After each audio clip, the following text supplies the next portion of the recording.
오늘의 말씀 사사기 20장 17절에서 35절까지 말씀입니다.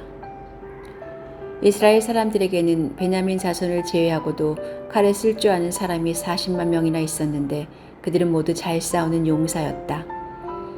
이스라엘 자손이 일어나 베델로 올라가서 하나님께 여쭈었다. 우리 가운데 어느 지파가 먼저 올라가서 베냐민 자손과 싸워야 합니까? 주님께서 말씀하셨다. 유다 지파가 먼저 올라가거라. 다음 날 아침에 이스라엘 자손이 출동하여 기브아 맞은편에 진을 쳤다.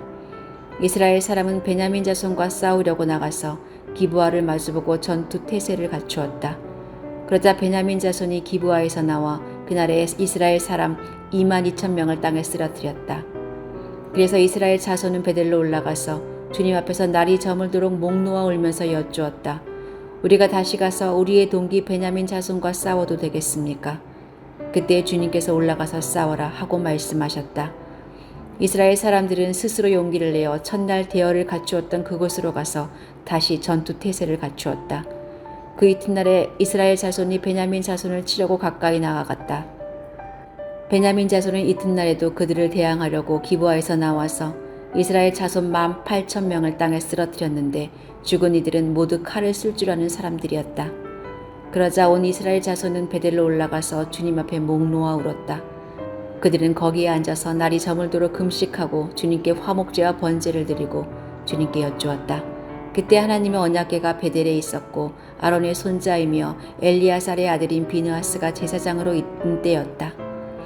우리가 또다시 올라가서 우리의 동기 베냐민 자손과 싸워도 되겠습니까? 아니면 그만두어야겠습니까? 주님께서 말씀하셨다. 올라가거라. 내일은 틀림없이 내가 그들을 너희 손에 넘겨주겠다. 이스라엘이 기브아 둘레의 군인들을 매복시켰다. 사흘째 되는 날 이스라엘 자손은 베냐민 자손을 치러 올라가서 전과 마찬가지로 기브아 쪽으로 전투 태세를 갖추었다. 베냐민 자손도 그들을 대항하려고 나왔으나 겜에 빠져 성읍에서 멀리 떠나게 되었다. 베냐민 자손은 한쪽은 베델로 올라가는 길과 만나고 다른 한쪽은 기브아로 가는 길과 만나는 큰 길과 들에서 전과 같이 이스라엘 자손을 치기 시작하여 그들을 30명가량 죽였다.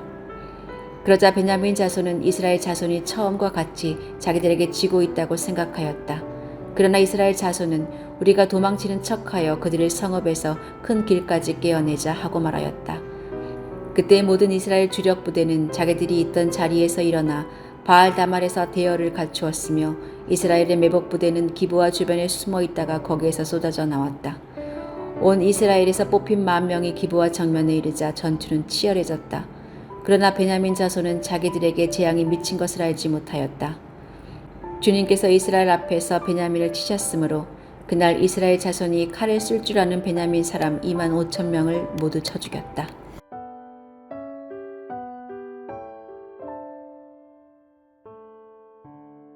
어린아이들이 정말 하고 싶어 하지만 위험한 일, 감당하지 못할 일이 있습니다.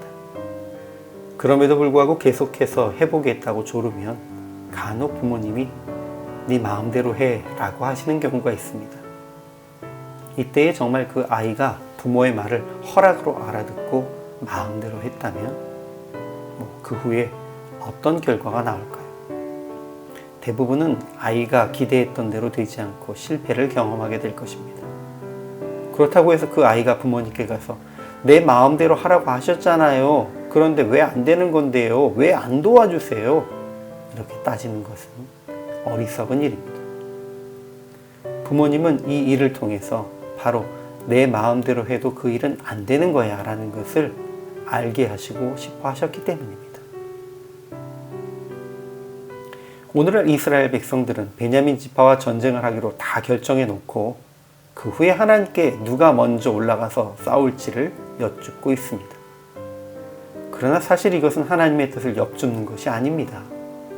사실은 레위인의 증언의 진위 여부, 그럼에도 불구하고 싸울지 정식 재판 절차를 걸쳐서 정죄할지의 여부 등을 하나님께 하나도 여쭙지 않았습니다. 그들은 레위인의 선동에 휘말려서 당연히 전쟁하여 그들을 벌하는 것으로 스스로 결정했습니다.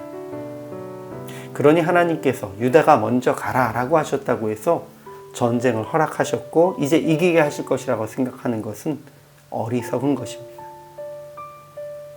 결국 이스라엘은 첫 번째 전투에서 패배한 후에 비로소 내 형제 베냐민 자손과 싸우리까? 라고 여쭈면서 그들이 형제였음을 기억해냅니다.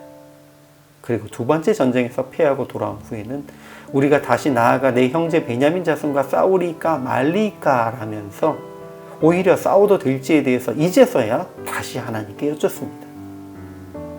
그리고 그제서 하나님께서는 올라가라, 내일은 내가 그를 내 손에 넘겨주리라 라고 말씀하십니다.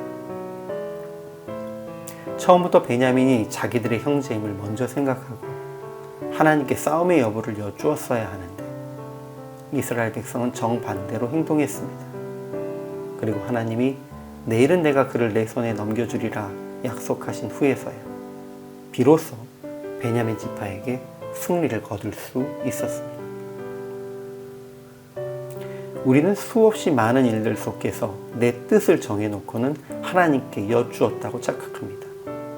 하나님, 제가 이 일을 하고 싶어요. 이렇게 할 테니까 도와주세요. 라고 기도드렸을 때에 내 마음대로 하거라 라고 응답하셨다면 그것은 그 일이 성취될 것이라고 약속하신 것이 아니라 한번 어찌 되는지 경험해 보아라 라는 의미라는 것을 기억해야 합니다.